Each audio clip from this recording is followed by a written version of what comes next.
Madame la Présidente, Monsieur le Secrétaire perpétuel, Henri Tesserin, vice-président et ordonnateur de cette rencontre ici à l'ODEV, chers et chères collègues de l'Académie, chers amis lodévois, bonjour et merci d'être là.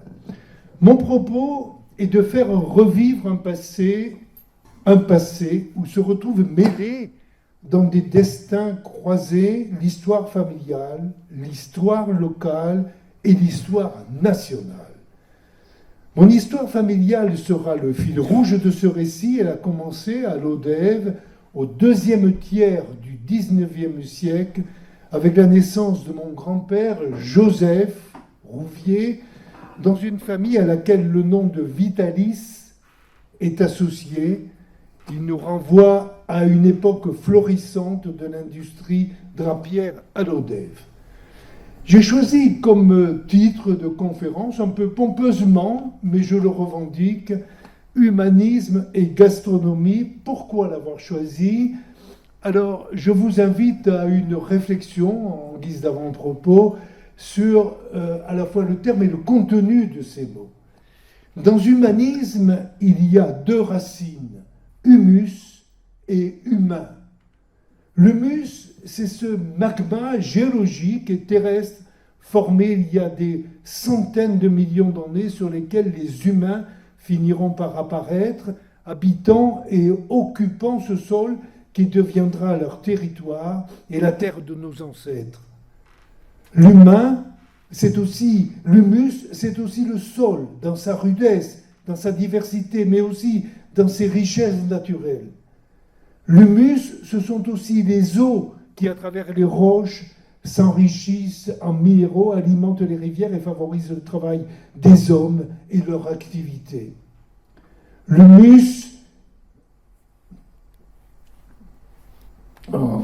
et c'est aussi l'air que l'on respire, l'esprit propre qui anime chacun de ses habitants qui vivent sur ce territoire. Si vous êtes marcheur, observateur, et vous l'êtes tous, et tout simplement curieux, vous le sentez au quotidien à l'ODEV, on respire différemment. On est dans le Lodévois. Et ça, c'est important. Et aujourd'hui, grâce aux efforts importants de la ville, du maire, et de Madame Bousquet, qu'il faut évoquer à l'occasion, et grâce à l'équipe de la ville, du musée, on a réussi ce coup de génie d'avoir dans un même lieu réuni le plus lointain passé de cette ville et puis toute cette période qui nous amène à l'époque d'aujourd'hui avec évidemment le reflet de l'art qui en est l'illustration qui fait que les touristes viennent voir qui est cette ville et qui sont ses habitants. Donc merci à eux. Dans l'humanisme, enfin, il y a tout ce qui a trait au travail des hommes au cours de leur histoire, mettant en valeur les richesses que nous offre la nature, le génie des hommes et leur inventivité. Et la ville de l'ODEV est riche d'un passé industriel et artisanal qu'il est bon de faire revivre et de conserver en mémoire. Alors, deuxième volet, la gastronomie. Qu'est-ce que ça vient faire là ? La gastronomie est mise en avant par la rencontre qui n'est pas simplement liée au hasard de deux grands chefs cuisiniers, deux maîtres, comme on disait à l'époque, qui ont marqué notre époque à la fin du 19e et au début du 20e siècle. Grands humanistes de surcroît, Auguste Escoffier et Prosper Montagnier, ils ont œuvré dans des brigades les plus brillantes, les plus renommées. Bien entendu, je vais développer tout ça, et donc apporter et leurs pattes, et leurs connaissances, et leur personnalité. La gastronomie va développer le bon goût et la convivialité par leurs écrits. Ces deux maîtres ont transmis leur savoir au plus grand nombre, et ils vont jouer un rôle déterminant dans le destin de mon grand-père Joseph Rouvier, comme quoi les hasards peuvent, avec le travail de chacun, faire les destinées des hommes. Alors, humanisme, gastronomie, le savoir-être face au savoir-vivre, c'est pas une simple histoire de vocabulaire, vous l'aurez compris, c'est aussi l'histoire de notre culture. Enfin, pour reprendre les mots de Pierre Gouirand, un critique contemporain, il dit « La gastronomie est un merveilleux lien entre tous les hommes de toutes les sociétés. » Mais pour autant, le mystère s'épaissit, les liens sont désormais bien établis, mais les mots trouvent leur sens, mais les contours de ce récit apparaissent lentement et je vais évidemment devoir faire appel un peu à votre attention pour suivre, mais je marquerai des pauses par des diapositives qui permettront chaque fois de situer où on est. Alors on sort de cette image très ancienne des débuts du siècle de l'Hôtel du Nord, vue de l'avenue de la République, boulevard de la Liberté d'un côté, avenue de la République, qui, je le précise, et j'en profite, j'avais oublié de le faire, pour remercier deux personnes, qui sont deux amis, qui sont très importants dans le travail que je vais vous présenter, Bernard Derieux, votre historien, et Yannick David, mon généalogiste. Parce que les recherches qu'ils ont faites, et d'un côté et de l'autre, ont permis de faire des découvertes qui ont justifié les intuitions que je pouvais avoir et, je dirais, consolider le socle un peu authentique, sinon historique, de ce qui constitue la base même du récit. Donc merci à Yannick qui est là, merci à Bernard, je ne sais pas s'il est là. Voilà, je poursuis. Alors, si vous êtes d'accord avec moi, je vous invite à vous rendre disponible à suivre ce propos. Donc, je le précise aussi, je ne suis ni historien ni géographe, je m'autorise à interpréter suivant mon idée, mon goût et ma conviction. Alors ce pays, le Lot-des-Voix, à quoi ressemble-t-il ? On peut le décrire ainsi, un pays de vent violent qui souffle sur les hauteurs des plateaux, une terre réduite à l'épaisseur d'une mince pellicule de vie et de culture, avec un S, ou sans S si vous voulez, mais propice à cette végétation sauvage, les genêts, la bruyère et le trèfle court qui assurent en abondance la nourriture aux moutons. Des rivières nombreuses qui dessinent les vallées plus riantes. Attendez, je dois changer d'image là. Vous me pardonnez ces petites... Voilà. Voilà cette vue de la Vierge, de la vue de la Vierge. Donc, des rivières qui dessinent des vallées plus riantes vers la Méditerranée. Et le Lot-des-Voix, c'est un petit pays de transition, donc entre la plaine viticole ouverte vers la Méditerranée et c'est au plateau du Larzac. Et entre les deux, détroits de vallées bordent les rivières, affluents de la Lergue et de la Soulondre, souvent asséchées, mais couvertes de thym, de cis, d'amandiers, de vignes. Et puis, dans les vallées, se sont établies, bien sûr, des fabriques de draps. Et on verra que ça nous ramène donc à une histoire ancienne, riche, qui est le fil conducteur de mon propos. Cette situation, héritière des données géologiques, a offert à l'homme une nature peu généreuse en terres cultivables, mais excellente pour l'élevage des ovins, des brebis, aussi pour leur lait, et des agneaux pour leur chair. On avait le mouton aussi pour la peau. Tout est réuni pour que l'homme y trouve sa justification sous tous les aspects de son activité. Voilà, cette histoire, elle va se nouer.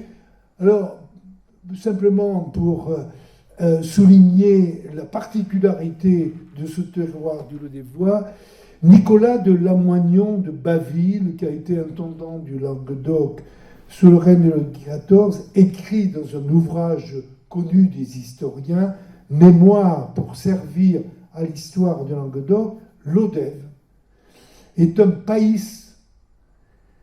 sec et aride qui ne produit pas à beaucoup près les blés et les grains nécessaires pour la vie. Mais il ajoute, sa richesse consiste dans les manufactures de draps et de chapeaux. Qu'est-ce qu'il en reste? Le mien est là, mais je l'ai posé pour vous.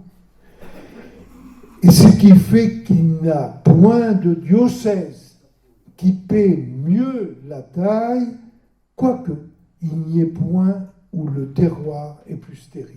Comme quoi, il a su discerner où étaient les richesses, et la part des évêques, je dis ça pour notre archiprêtre, est très importante, mais chacun sait, ici comme ailleurs, qu'à l'époque, les évêques étaient les seigneurs, et que les seigneurs touchaient évidemment les produits qui étaient, comment dirais-je, rassemblés dans le pays et reversés à l'évêque. Mais c'est l'histoire des sociétés féodales. Alors, donc, mon récit, je peux rentrer dedans. Pour nos amis académiciens, un mot pour dire que ça n'est pas un discours académique, il n'y a pas 3 parties, une introduction, elle est faite, une conclusion, elle est à venir, il n'y aura pas de conclusion, sinon une fin, puisqu'il y a un début, mais je vous invite à une sorte de vagabondage dont je vous indiquerai les titres pour que vous suiviez le propos agréablement. Donc le récit commence précisément le 31 décembre 1871, jour de la naissance de Joseph Rouvier. Joseph Rouvier, c'est mon grand-père. C'est un événement qui peut paraître anecdotique pour l'histoire, anodin pour la gastronomie, mais essentiel pour la fondation de notre dynastie, enfin de notre famille. Le mot est un peu exagéré, mais de cuisinier hôtelier à Lodève durant un siècle. La lecture attentive de l'extrait de naissance que m'a produit mon ami Jannick m'a révélé le lieu de naissance. Car à l'époque, quand on naissait, on disait où vous êtes né. Ce qui est très important pour l'histoire de chacun et l'histoire d'une société. Et là, sur cet extrait de naissance, j'ai vu apparaître que mon grand-père était né dans la maison Vitalis. Avenue de la République, c'était pas ainsi qu'elle était nommée, parce que le nom est paru après, elle portait le nom route de Soubège, je crois. Donc, mon grand-père est né là, ses parents étaient employés chez Lucien Vitalis. Alors, je revenais dessus, Lucien Vitalis était le père de l'industriel Vitalis, lui était négociant en drap, ce qui n'était pas rien. Tout ça, je vais vous le dire, vous l'expliquer. Et mes grands-parents, mes arrière-grands-parents étaient employés chez eux. L'arrière-grand-père, il s'appelait Jean-Baptiste, il était, selon les renseignements qu'on a pu obtenir, ou majordome, ou cocher. Cocher, c'est très important, vous verrez pourquoi. Il travaillait donc aux tâches qui lui étaient confiées, mais il avait ces 2 fonctions. Il faisait marcher l'organisation de la maison, et puis il était cocher. Et ma grand-mère, mon arrière-grand-mère, Rosalie Anastasie Fraisse, qui était cuisinière, mais cuisinière à l'époque, c'était un vrai cordon bleu. D'ailleurs, l'expression cordon bleu est venue un peu de cette époque. Déjà, vous voyez en arrière-plan la place de la cuisine dans les destins des uns et des autres. Et donc, elle était maîtresse de maison. Alors, évidemment, le nom de Vitalis, moi qui m'intéressais à l'histoire de la famille, a résonné d'une manière forte parce que je me suis plongé complètement dans cette histoire-là, sans revendiquer encore me substituer à quoi que ce soit un historien, mais en quoi elle était humainement intéressante par rapport à l'histoire de ma famille. Et j'ai donc décidé de remonter le temps et de faire revivre cette histoire qui est le passé du Lodévois lié à l'activité liée aux moutons. Alors, premier vagabondage, si vous voulez, dans l'histoire, on va remonter au Moyen-Âge, au Haut Moyen-Âge.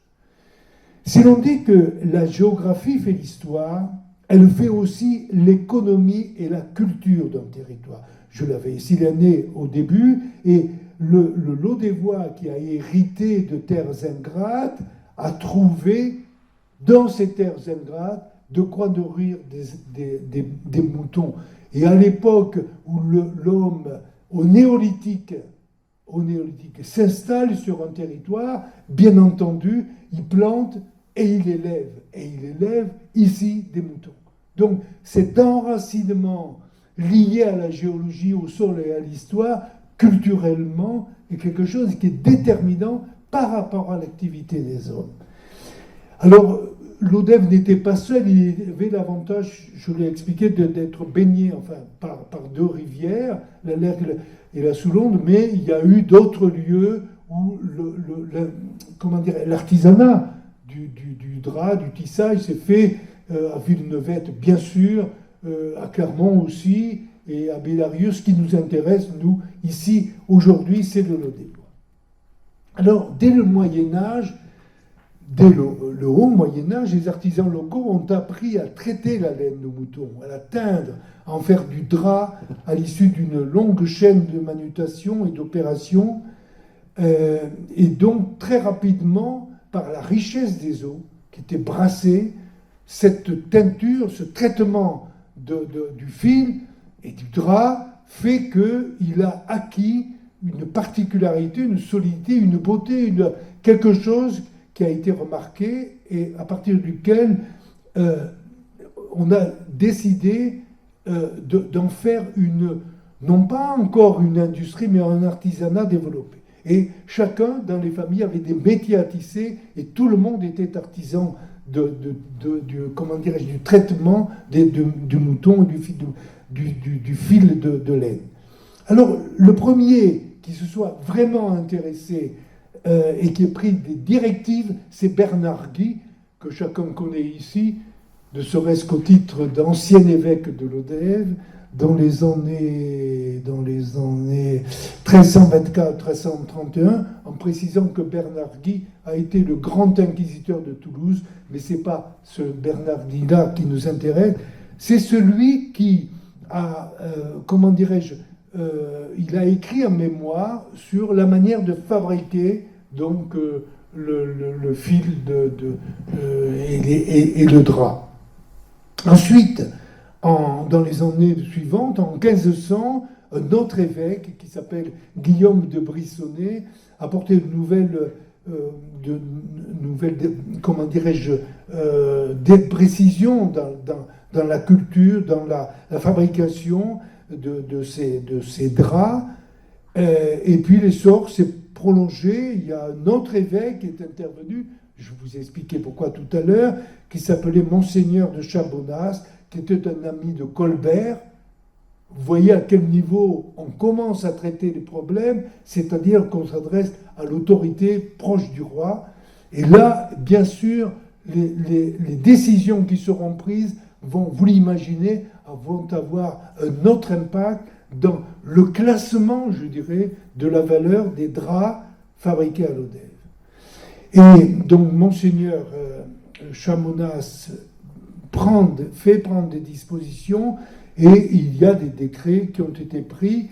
Alors, comme l'a expliqué un écrivain, un historien local qui s'appelle Rémi Casal, il y avait quelque chose d'important dans ces décisions de Colbert et qui lui était fort utile, c'est que, je cite, c'était un mélange complexe de réglementation administrative et d'encouragement à l'esprit d'entreprise. Donc on passe à quelque chose qui est général et à un seuil qui est celui de l'entreprise. Et à ce moment-là, on rentre dans une période, on est dans les années 1700, où on passe de l'artisanat à l'industrie drapière. Donc, je vais évoquer maintenant Lodève et les draps de troupe. Alors, je change d'image, ça ne marche pas dans le bon sens. Voilà. Alors, vous avez sous les yeux un poilu. Mais comme je ne vais pas faire le changement de mon image, parce que je ne sais pas bien bricoler tout ça en même temps, Vous voyez bien que c'est un poilu de la guerre de 14. Alors, moi, je vais vous parler un peu antérieurement. Donc, ça, c'est la tenue militaire qui était fabriquée à l'ODEV jusqu'après une certaine date, je vais vous dire. Donc, gardez cette image un moment sous les yeux, même si elle est un peu décalée par rapport à mes propos à venir. L'ODEV est souvent présenté comme une exception par les auteurs qui se sont intéressés à la draperie du Midi en raison de sa spécialisation dans la fourniture des draps pour l'armée. La fabrique de l'ODEV de draps à l'armée commença donc vers l'année 1700.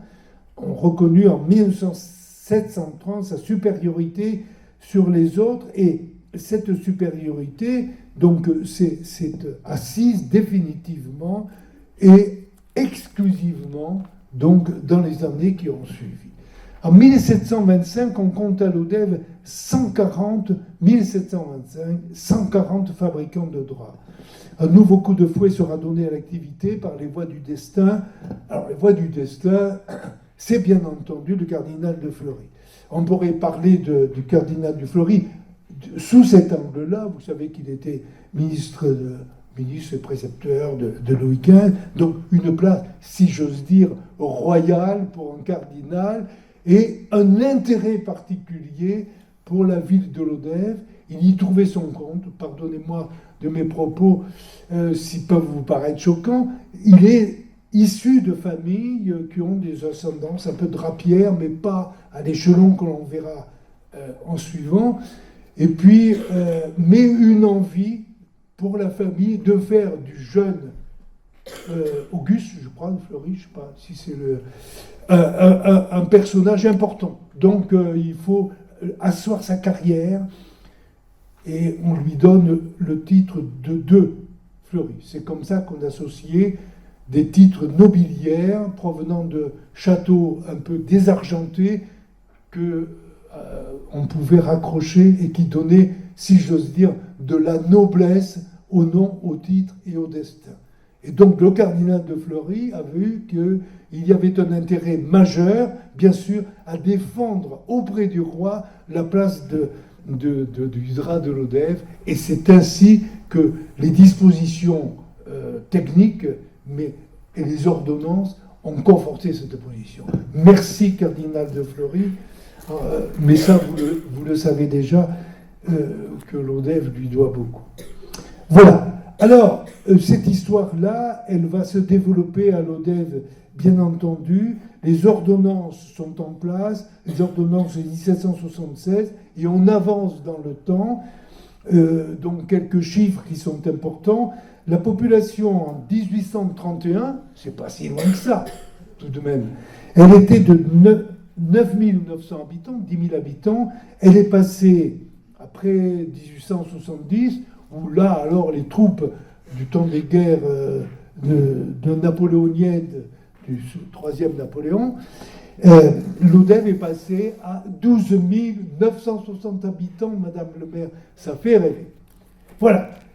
Alors, tout ça, évidemment, nous fait rentrer dans une histoire qui est l'histoire du développement d'une ville où la richesse, ou plus exactement, je vais le présenter différemment, je dirais que l'activité génère des besoins financiers qui font que sans l'argent, il n'y a pas de développement. Et donc c'est à ce moment-là que cette ville a compris qu'il fallait aller chercher des besoins, de l'argent, et des financiers venant de la région parisienne, Versailles ou autre. C'est les familles Vitalis et d'autres se sont installés là pour adosser finalement leur financement à l'exploitation de l'ensemble des activités qui sont nécessaires à la fabrication du drap. Je vais y revenir.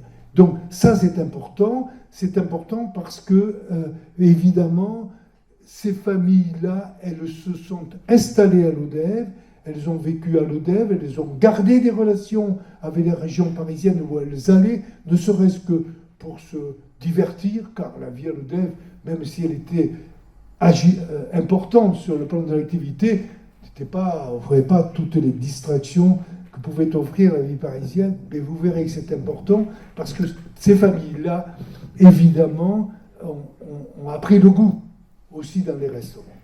Je vous mets un appétit, si j'ose dire, pour que vous voyez un peu la cohérence, le suivi de mon propos.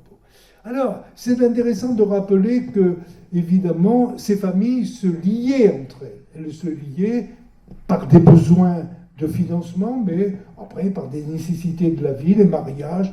Il y a eu des mariages. Alors, ne me demandez pas les détails parce que je ne vous les donnerai pas entre les familles, dont, à un moment donné, interviendra dans ce tissu d'industriels en lien avec les Vitalis, Arlachol et Tesserin, bien sûr. Alors, ces familles ont donné des grands noms à l'Odève, de personnalités qui sont venues, qui sont restées, qui ont fait carrière. Je vais au moins en citer deux. D'abord Michel Chevalier, évidemment, qui est un personnage central, qui est venu à l'Odève parce que un certain monsieur, je crois qu'il s'appelait Granier, avait une fille ravissante, probablement, qui s'appelait Cordélia, et qui l'a proposé en mariage à Michel Chevalier, qui à l'époque était le secrétaire particulier de Saint-Simon, complètement investi, envahi par la pensée saint-simonienne, et qui, au bénéfice de ce mariage et de l'attrait de cette vie d'industriel, s'est converti au libéralisme. Et cette conversion au libéralisme fait que il est devenu professeur au Collège de France. Grand esprit, Michel Chevalier. C'est pas à vous, le devoir, que je veux l'apprendre. J'étais d'ailleurs venu faire une petite conférence ici. Et donc, ce Michel Chevalier a été député de l'Odève. Il a été le grand instigateur des accords de libre-échange avec l'Angleterre. On vous dira peut-être tout à l'heure qu'on lui doit le grand lustre offert par la reine Victoria. Bref, il a lui-même fait une jolie fille qui s'appelle, je sais pas, mince, je suis sorti de mon texte, bref, mais qui a tombé sous le charme de Paul Leroy-Beaulieu, lui-même grand économiste natif de l'Odève, et qui a pris et la fille et la chair. La chair, évidemment, d'enseignement du libéralisme au Collège de France. Voilà, et cette famille, donc, est une vraie famille de sources sur le développement. Alors, je voudrais insister là-dessus, ces familles riches, elles ont vécu la naissance de la bourgeoisie à l'Odève, mais de la bourgeoisie au XIXe siècle. Cette bourgeoisie qui avait de l'appétit, du goût, des moyens, et qui savait comment pouvoir satisfaire. Et c'est comme ça que ces grands industriels, qui étaient convoités et qui devaient gagner beaucoup d'argent, allaient, quand ils allaient à Paris, fréquenter les restaurants. Et projetez-vous à l'époque, on est à la fin du XIXe siècle, cette grande époque haussmannienne où se créent des restaurants, des hôtels, tous ces grands hôtels, le Ritz, mais le Lutetia, etc., sont nés là. Et les grands restaurants, et ils ont tous fréquenté les grands restaurants.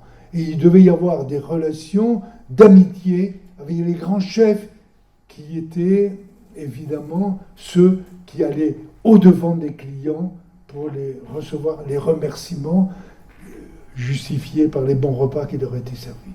Vous voyez comment déjà cette notion de gastronomie apparaît et dans le propos et dans la réalité. Elle est un élément déterminant des modes de vie de cette société bourgeoise dont l'Odève brillait de tous les éclats à ce moment-là. Et ça, c'est très important. D'où le fait que, évidemment, dans les maisons, on se recevait, mais vous verrez après la place que pouvaient prendre ces réceptions chez les particuliers, chez ces chefs d'entreprise, dans leur mode de vie. Alors je voudrais dire quelques mots. Ça va? C'est pas trop confus, non? Ça suit bien? Bon. Quelques mots en donnant... Voilà. Alors, je commente rapidement. parce que je sors du texte, mais j'espère regarder mon horaire là. Sinon, vous me faites des rappels alors. D'accord.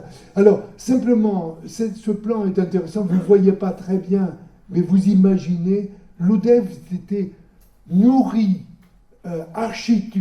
architecturellement d'usines partout. Voilà. Il y a des gens qui ont travaillé beaucoup dans les archives départementales, on trouve beaucoup de documents là-dessus. Bon, ça vous donne une idée. Alors, ce qui était très important dans la fabrication des draps, c'est la diversité des métiers qui accompagnent la fabrication. Alors, bien sûr, je vais rentrer dans le développement, et simplement quelques mots, quelques termes qui parlent par eux-mêmes. Il y avait je sais pas, peut-être 30 métiers autour. Et donc, je les cite simplement pour que vous ayez ça en tête. Le dégraissage, le lavage de la laine après la tombe du mouton une fois par an, de préférence au printemps, le battage, le triage, l'embrissage, le cardage, le filage, l'ourdissage, l'encollage ou l'empesage, le tissage, le foulage, dans les moulins sur les bords de la Soulon. Alors, je vous ai montré là un moulin qui est un moulin qu'on appelait des foulons. Alors, pour les gens curieux, et il y en a dans la salle, il y a même des spécialistes qui font visiter des sites. L'ODEV pourrait être visité ou revisité uniquement parce qu'il reste des anciens foulons, des anciennes usines. Donc ça, c'est quand même très intéressant.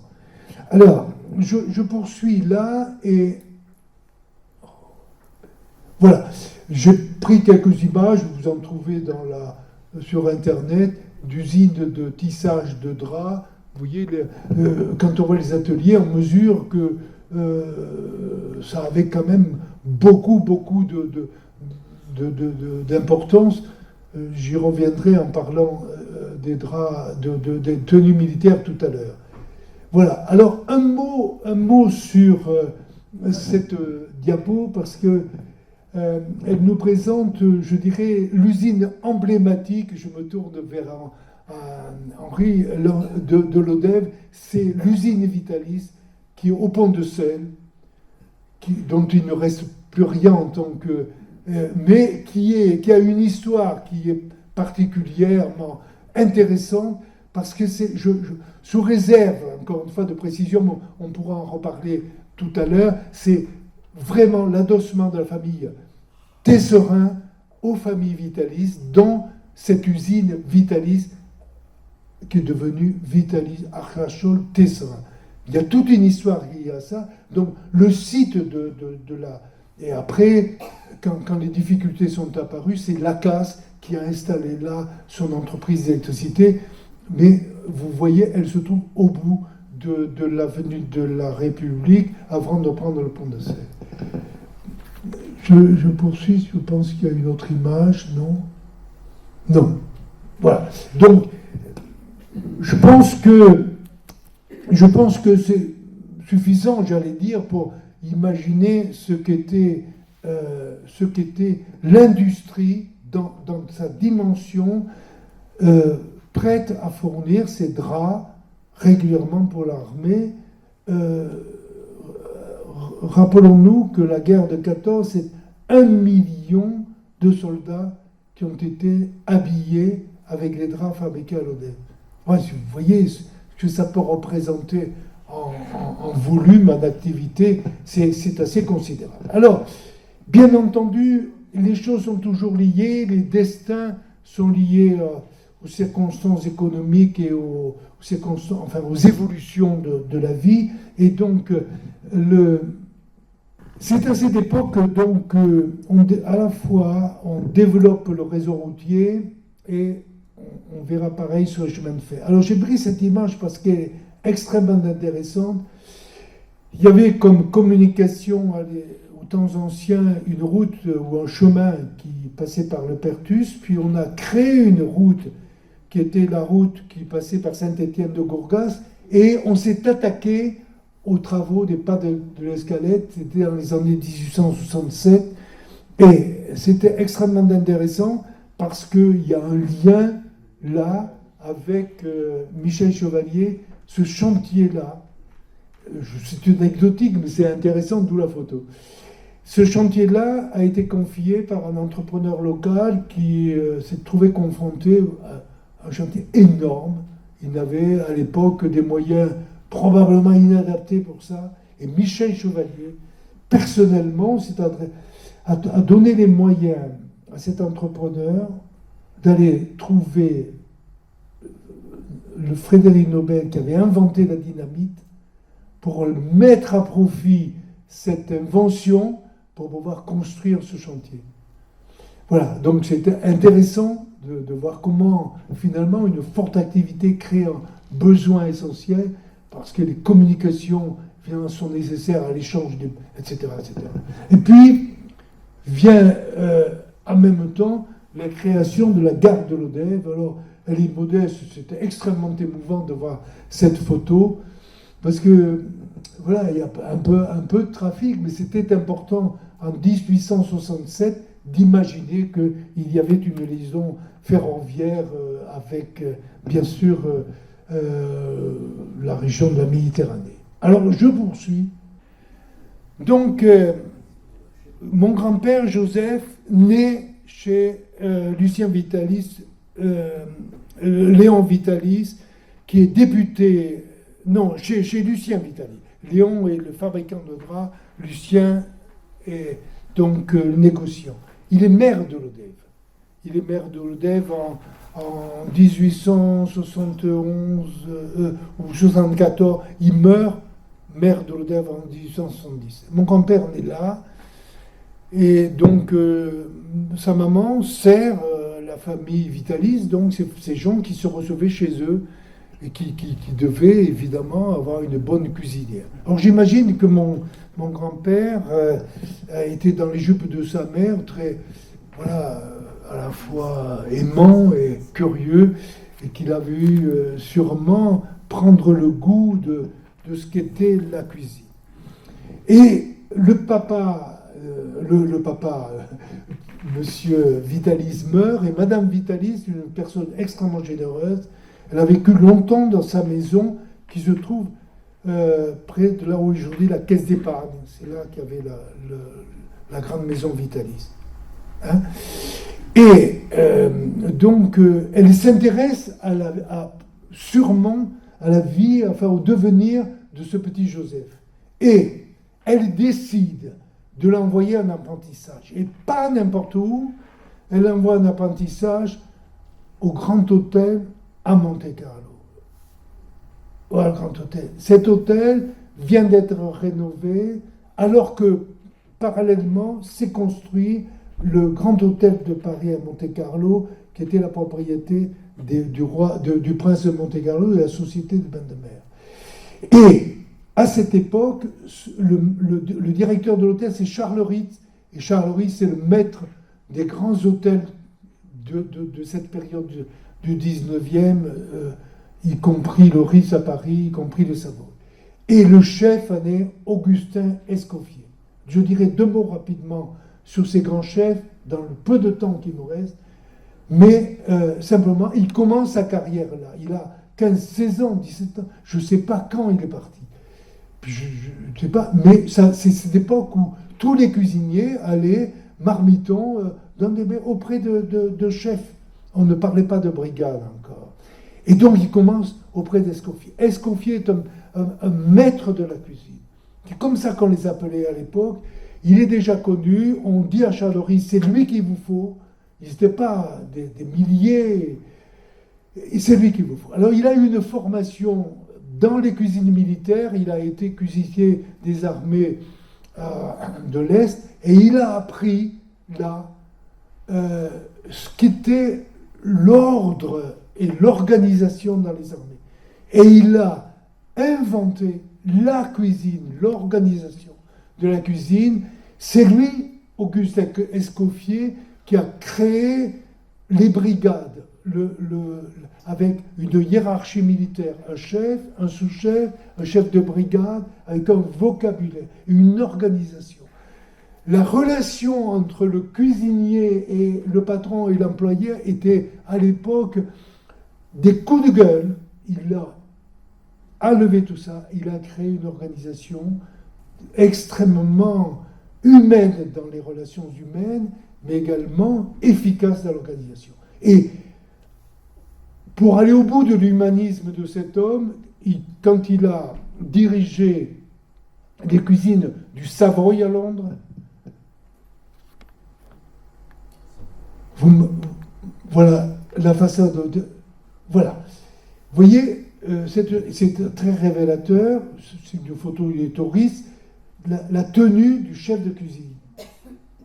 Il mettait sa veste de cuisinier quand il allait saluer les hôtes à la fin du repas. Il s'habillait en tenue comme son voisin. Mais le chef, c'est bien entendu Escoffier. Voilà, donc, outre cet humanisme-là, il a presque créé une sécurité sociale quand il était au Savoy. Il avait le souci de s'occuper des familles les plus modestes. Il a comme ami Prosper Montagnier. Alors Prosper Montagnier,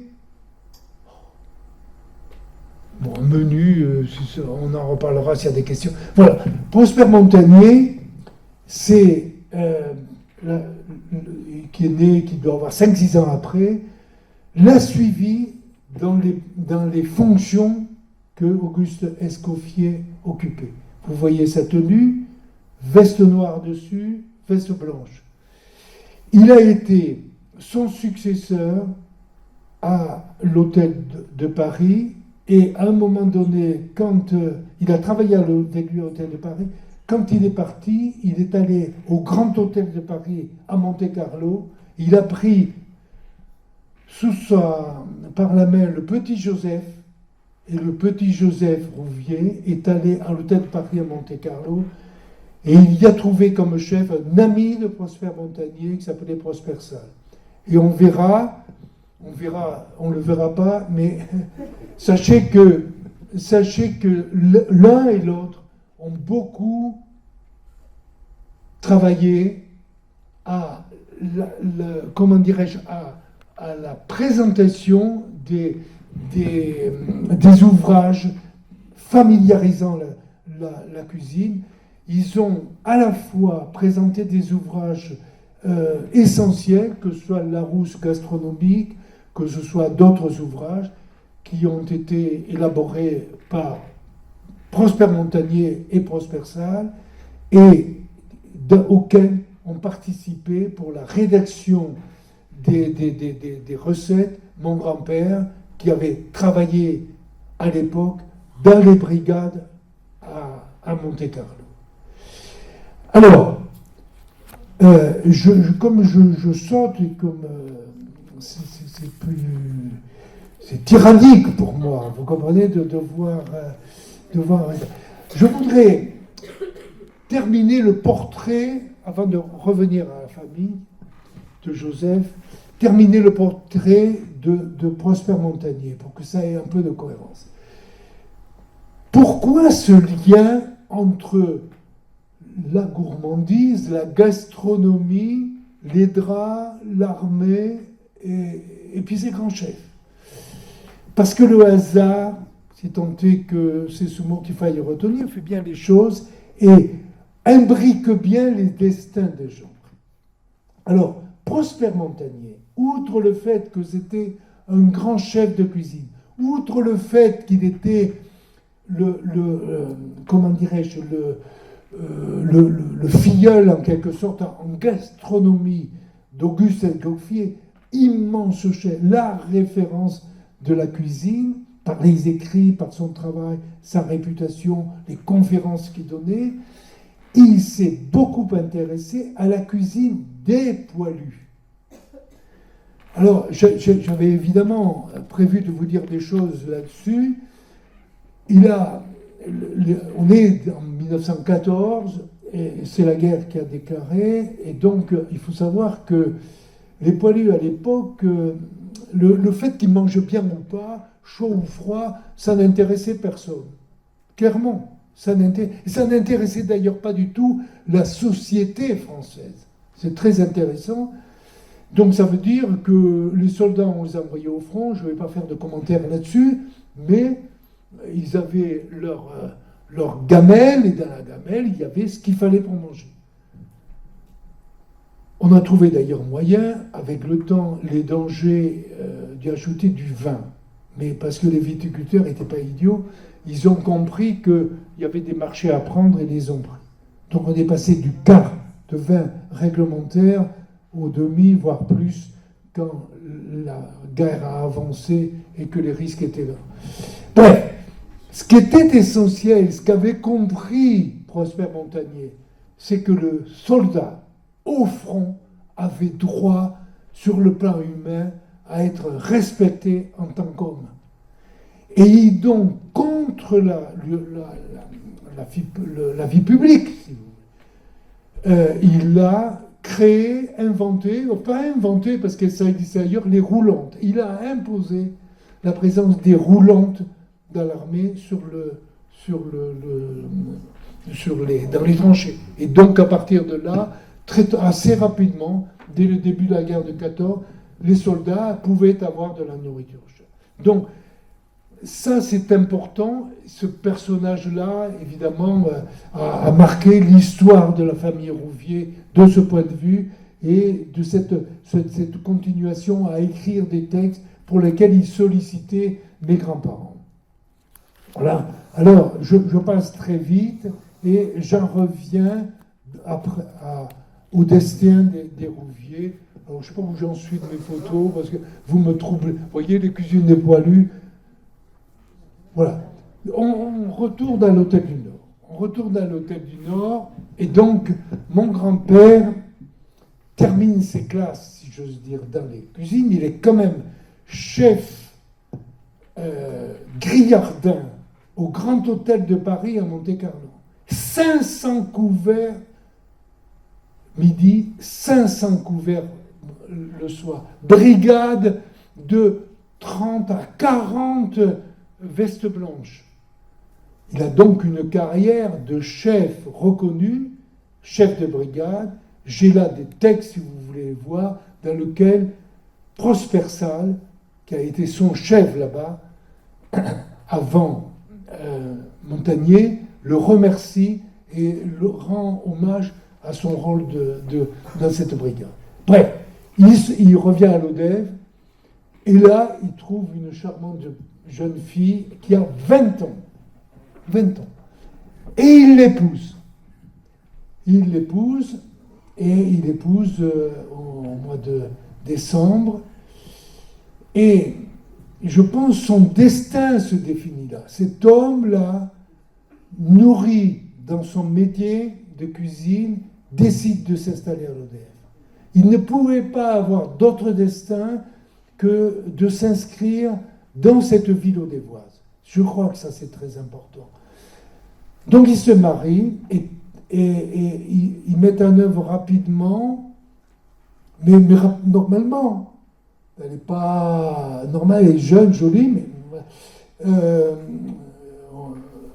garçon qui s'appelle Charles, et c'est mon papa. Et donc, Charles Rouvier, né en 1900, à la fin de l'année, le mois de novembre, et il décide de venir à l'hôtel. Et ils viennent à l'hôtel l'année suivante. Donc, ma grand-mère a 21 ans, 22 ans, ils prennent l'hôtel. Et là, c'est extrêmement intéressant parce que j'ai trouvé des documents qui montrent que pendant la période où ils sont à l'hôtel, sans en être encore propriétaires, d'ailleurs, par parenthèse, ils succèdent à monsieur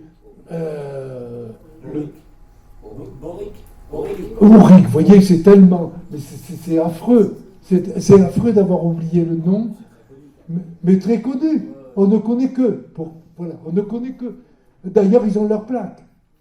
Non, mais je ne veux pas ironiser, là, parce que c'est pas... J'ai pas le temps, d'ailleurs, de faire de l'ironie, là.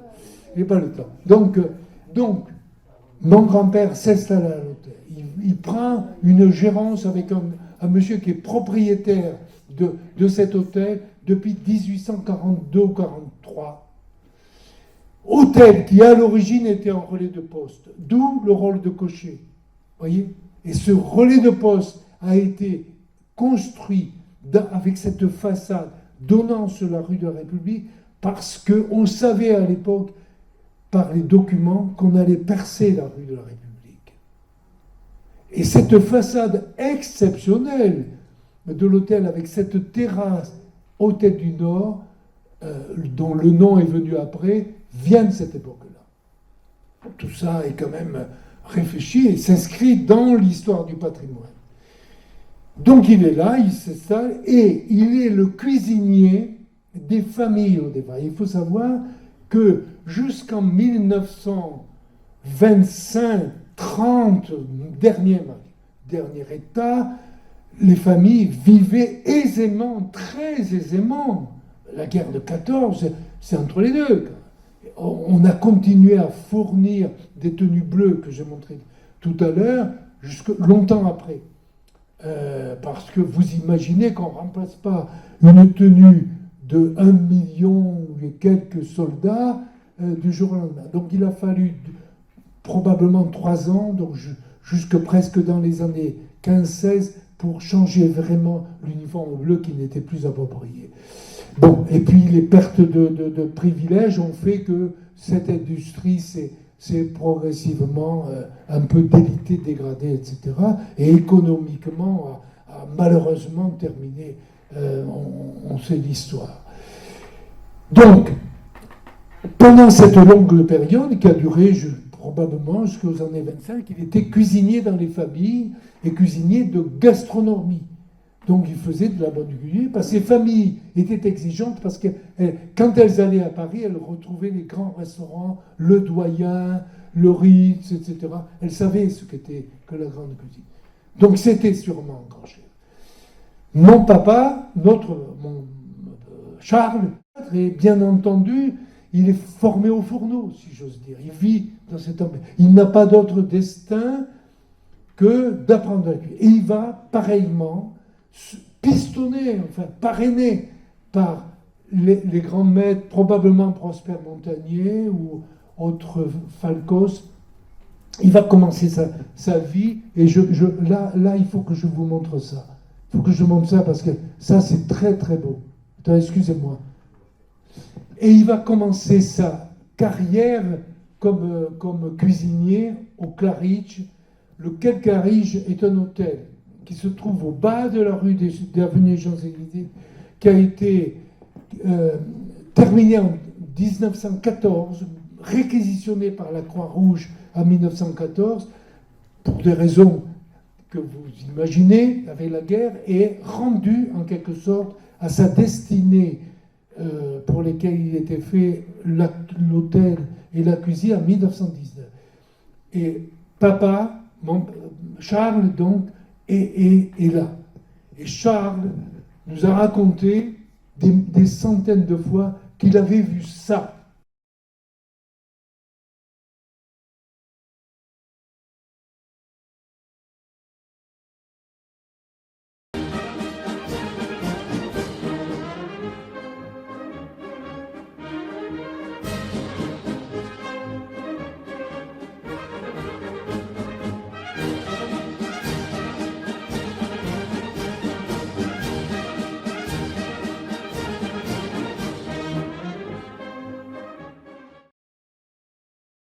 Ce jeune homme-là, de 19 ans, voit ça.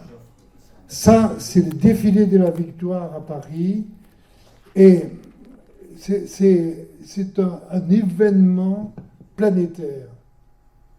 C'est-à-dire que c'est des millions de gens qui étaient sur les Champs-Élysées, qui ont défilé, toutes les armées qui avaient participé à la guerre. Et donc, il a vu ce défilé de la Victoire. Et Clémenceau, le grand Clémenceau, a dit: qui a vu ce jour a vécu. C'est dire l'intensité de ce que c'est. Donc, Charles travaille au Claridge. Ensuite, il va au Grand Hôtel à Font-Romeu en 1924, là, à peu près à cette époque-là, qui était un nouveau palace qui a été sur le Palace des Cimes, etc., à Font-Romeu. Et là, il a fait son apprentissage à Font-Romeu jusque dans les années 32-33 et il termine chef de cuisine au Grand Hôtel à Font-Romeu. Et il revient à l'hôtel parce que il décide de prendre la suite, d'autant plus que mon grand-père achète à ce moment-là, je me tourne vers mon généalogiste parce qu'on a regardé les actes ensemble. On m'a dit, Georges Horry était propriétaire de l'Hôtel du Nord, c'est pas vrai. Mon grand-père était propriétaire de l'Hôtel du Nord, pas à cette époque-là. Pas à cette époque. Il faut être vrai dans les documents, c'est pourquoi je parle d'authenticité de la présentation du récit. Il a acheté en 1928, et là, il est devenu pleinement propriétaire. Donc, mon père est né en 1928, il est temps qu'il sache ce qu'il veut. Et donc, je dis, je prends la suite. Il revient à la maison, et il prend la suite, et il prend la suite. Donc, il devient propriétaire de l'Hôtel du Nord, le nom ayant été donné par mon grand-père. Il s'installe là, et il vit donc ses 30 années, 30 ans mon grand-père, 30 ans mon père. Et puis il s'installe là, il fait ça avec, il trouve lui-même une jolie jeune fille, c'est ma maman, alors évidemment très jolie, il l'épouse, il fait 3 enfants, je suis le dernier.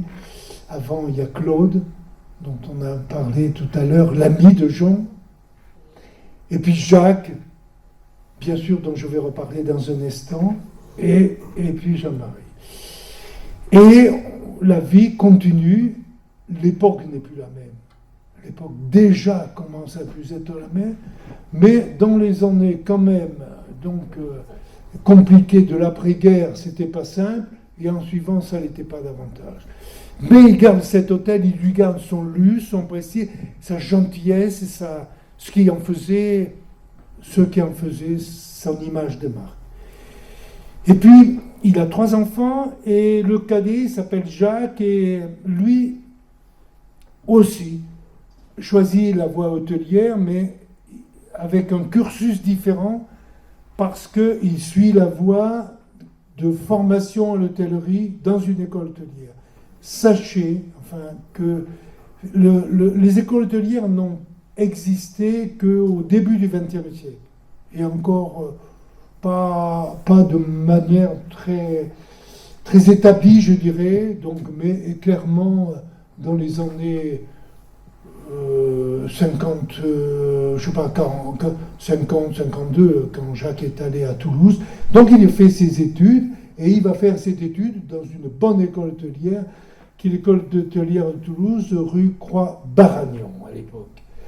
Et bien sûr, il fait ses études et il continue, il fait comme tous les cuisiniers, des stages dans des cuisines. Et un jour, il va chez Allard, cuisinier Allard, il rencontre donc des grands chefs, et il poursuit chez Pocardi, qui est un restaurant réputé à Paris, et qui a comme chef Monsieur Georges Buffetot, qui avait à l'époque les références de meilleur ouvrier de France, c'est dire le niveau. Il prend Jacques en sympathie, en considération par rapport à son métier, et il le prend avec lui au Normandie Hotel en 1957, je pense que c'est à peu près dans ces eaux-là. Et mon frère, donc, travaille plusieurs années au Grand Hôtel, donc à l'hôtel Normandie à Deauville. Mon père prend de l'âge, et un jour il me dit: Jean, il faudrait que tu ailles voir Jacques et lui demander quelles sont ses intentions. Et Jacques, je vais le trouver, les intentions de Jacques ont été radicalement dessinées, sans aucun état d'âme. Je viens à l'hôtel. Et il vient, il s'installe à l'hôtel. Et chacun l'a connu ici, bien sûr.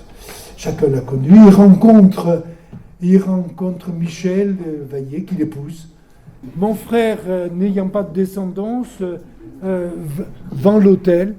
vend l'hôtel et cet hôtel, et donc l'hôtel dans sa destination familiale a fini son histoire dans le même esprit, je dirais avec la même volonté, et donc les gens sont ainsi.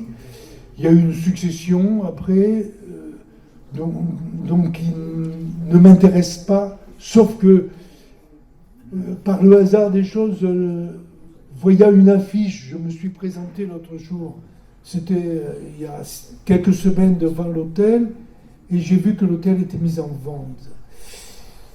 Mis en vente, c'est-à-dire que la vie de l'hôtel du Nord est terminée. Et la présence d'une génération entière, de 3 générations, du centenarial, en quelque sorte, dans un même lieu, sur un même établissement, dans un même esprit, est achevée. Voilà, ainsi va la vie, et désormais, je peux rendre mon tablier. Merci à vous.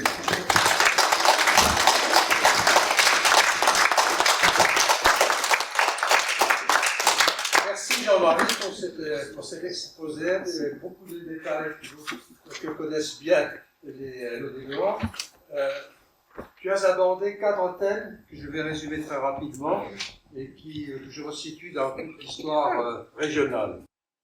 D'abord, tu as évoqué un pays pauvre à l'origine, et effectivement, toute l'histoire du Causse du Larzac, toute l'histoire de cette région-là, c'est l'art de transformer une pauvreté en richesse. En ce qui concerne la production laitière, c'est le Roquefort. En ce qui concerne la production de cuir, c'est la mégisserie billavoise. Et en ce qui concerne la laine, c'est la draperie lodévoise. Deuxième thème, il y a 3 fonctions que toutes ces familles manufacturières doivent remplir et remplissent. Et là, on manque beaucoup de monographie à ce sujet. Et ce serait à faire, je ne sais comment. Toutes les affaires qui réussissent sont fondées sur, sur un système tripode. Il y a évidemment la surveillance des productions à l'ODEV. Deuxièmement, il y a une représentation, si possible, à Montpellier, de préférence à Paris, quasiment en permanence. Plusieurs d'ailleurs se regroupent pour organiser cette présence à Paris. Pourquoi? Pour être près des commanditaires. Et la troisième fonction, c'est la fonction commerciale pour acheter les laines à Constantinople, à Izmir, Smyrne, en Afrique du Nord, en Espagne, et également, bien entendu, trouver les débouchés. Mais là, les débouchés, c'est la partie du représentant qui se trouve à Paris. Troisième aspect qui est très rarement évoqué, toutes ces familles manufacturières sont bilingues. Ça ne veut pas dire qu'elles parlaient le français et l'anglais, elles parlaient le français et l'occitan. Et oui, parce que toutes les populations ouvrières et rurales, à ce moment-là, à 95%, étaient parlaient occitan uniquement. Et ce, jusque très tardivement, à la fin du XIXe siècle, et la guerre de 14 va favoriser l'uniformisation linguistique de la France, d'une certaine manière. Enfin, le chemin de fer. L'ODEV a perdu la bataille du Rail, si je puis dire, parce que l'ODEV est un terminus. Il y a eu des projets pour prolonger cela vers le nord et vers Millau, unifier donc tout ce consortium d'affaires entre le drap, la production de lait et ovines et la production de mégisserie. Et par là, rattraper plus rapidement donc la capitale.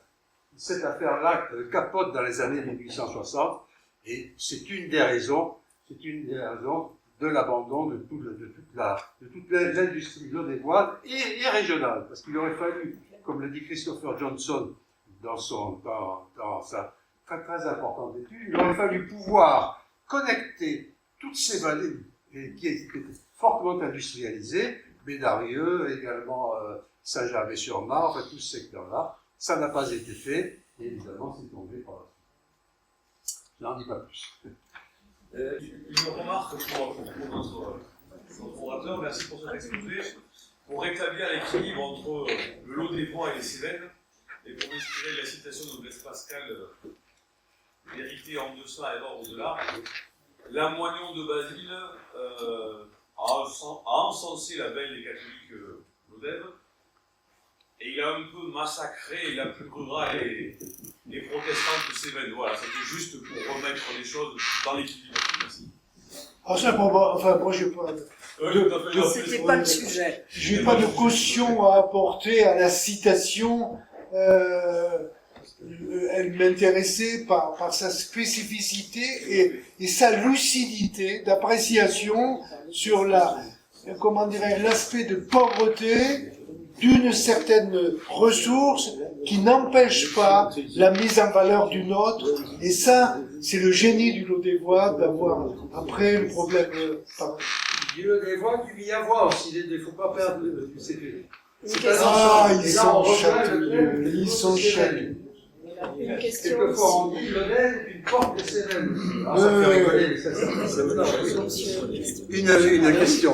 Oui, monsieur, j'ai pas bien compris pourquoi, après une dynastie, donc j'ai de 3 propriétaires en Rouvier, pardon, bien, on abandonnait l'hôtellerie et la restauration à Lodève. C'est pas moi qu'il faut le demander. Alors, C'est pas moi qu'il faut le demander. Et alors, vous imaginez, voilà, la famille décide d'arrêter. c'est comme ça, la vie va sa vie. Non, mais la vie, monsieur, c'est très général. Est-ce qu'il y a un contexte? Ah, mais c'est Est-ce pas que c'est- moi et c'est pas aujourd'hui qu'on demandera Ah. au maire de s'expliquer là-dessus. Je pense qu'il ne le dit pas. Mais c'est une histoire d'activité économique. Il y a 3 hôtels à Lodève. Vous voyez? C'est Non, pourquoi mais- la famille, Pourquoi la votre famille a abandonné. Et si l'hôtellerie, c'est ça la question. Qui donc pourquoi? Parce qu'il n'y avait pas de descendants. Ah. On n'avait pas d'enfants. On l'a tenu dans Il n'y avait pas d'enfants. Il y a eu un appauvrissement de la vie par la fin de l'industrie. Oui, il n'y a pas de descendants. Vous avez compris que ce qui fait la force d'un métier, c'est la tradition et c'est le fait de vivre près des fourneaux. Vous comprenez? La cuisine, ça s'apprend au fourneau. Voilà, j'essayais de le montrer avec la passion qui est la mienne. C'est parce que, voilà, moi je vais pas raconter ma vie là-dessus, mais quand on voit, quand on sent, quand on a les odeurs, ils n'ont pas d'enfants, ils en sont bien, c'est attristé.